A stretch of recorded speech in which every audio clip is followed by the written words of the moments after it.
সরকারের ভেতরের একটি মহল নির্বাচন বানচালে কাজ করছে। পাশাপাশি বাংলাদেশের নির্বাচন বানচাল করতে দিল্লিতে শেখ হাসিনাকে এস আলম ২৫০০ কোটি টাকা দিয়েছে বলে অভিযোগ করেছেন বিএনপি মহাসচিব মির্জা ফখরুল ইসলাম আলমগীর। এদিকে জাতীয় প্রেস ক্লাবে এক স্মরণ সভায় এসব অভিযোগ করেন তিনি। তাই জটিলতা তৈরি না করে সংস্কার শেষে ঘোষিত সময়ে নির্বাচন দেওয়ার আহ্বান জানান তিনি।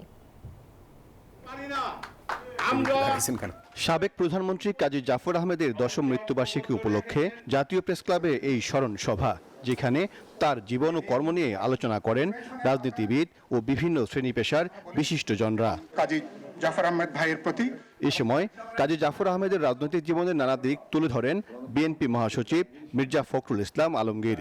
অভিযোগ করেন আগামী নির্বাচন বানচালে নানামুখী ষড়যন্ত্র চলছে। এমনকি প্রধান উপদেষ্টা ফেব্রুয়ারিতে নির্বাচনের ঘোষণা দিলেও সরকারের ভেতর থেকে গণতন্ত্রের পক্ষের শক্তিদের ক্ষমতার বাইরে রাখার চেষ্টা চলছে। কিন্তু দুর্ভাগ্যজনকভাবে আজকে কিছু সংখ্যক রাজনৈতিক মহল অত্যন্ত পরিকল্পিতভাবে নির্বাচনকে বানচাল করার জন্য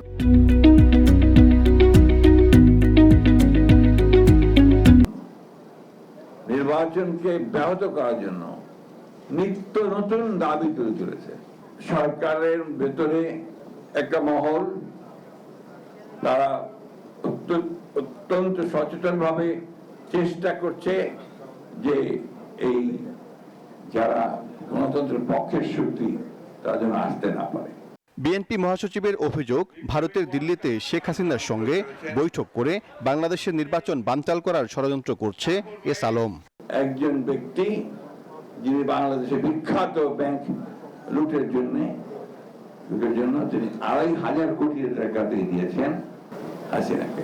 আমি দেখা করি না এস আলম, এবং পরিকল্পনা করেছেন যে কিভাবে ওই টাকাকে ব্যবহার করে তারা বাংলাদেশে নির্বাচন বন্ধ করবে এবং হাসিনাকে আবার দেশে ফিরিয়ে আনবে।